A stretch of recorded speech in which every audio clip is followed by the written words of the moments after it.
Oh, yeah, right. We're gonna be making this indestructible Rice Krispie treat. And so I'm gonna show y'all some of the steps. I'm not gonna record all of it, but I figured I'll do this as like a little blooper thing or something like that, in case anybody wants to make their own indestructible Rice Krispie. That's what you're gonna need: aquarium gravel. Oh, and some Rice Krispie Fruity Pebble treats. First layer went down. Use this old ass JB weld I have. 2-part. You mix it together, and then I pour it into the bottom of this dish that's lined with plastic wrap, so it doesn't attach itself to the dish. I'm hoping that it doesn't melt and then get stuck to the glass dish, but I mean, if it does, we'll do it again, you know. Yeah, first layer is done. See how this goes. Got a little extra, but that'll go back on the last coat. This thing's thick, and definitely more than 5 pounds. Alright, we have finished up all of the gravel layers and moving on to the cover-up portion.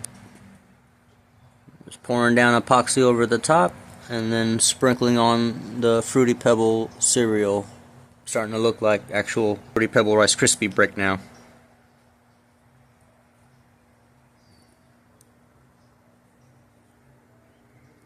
Alright, we're done. And so what I ended up doing was taking the epoxy. I would pour a layer, right, and then I would add some Fruity Pebbles to it, and then I would let that soak in and cure and set, and then I'd come back, add another layer of epoxy resin, and then add some more Fruity Pebble Rice Krispie cereal to the top of it, and now we have the finished product. Rice Krispie brick that is indestructible and will send you straight to a dentist office if you try to bite it. Thanks, little buggy. Alright.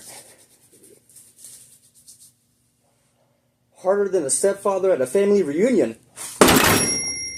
We'll see. Can y'all see me? Everything good? Ready? Yes.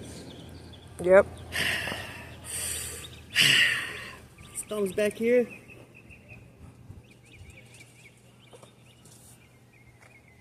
Or so hard, you couldn't even eat it anymore.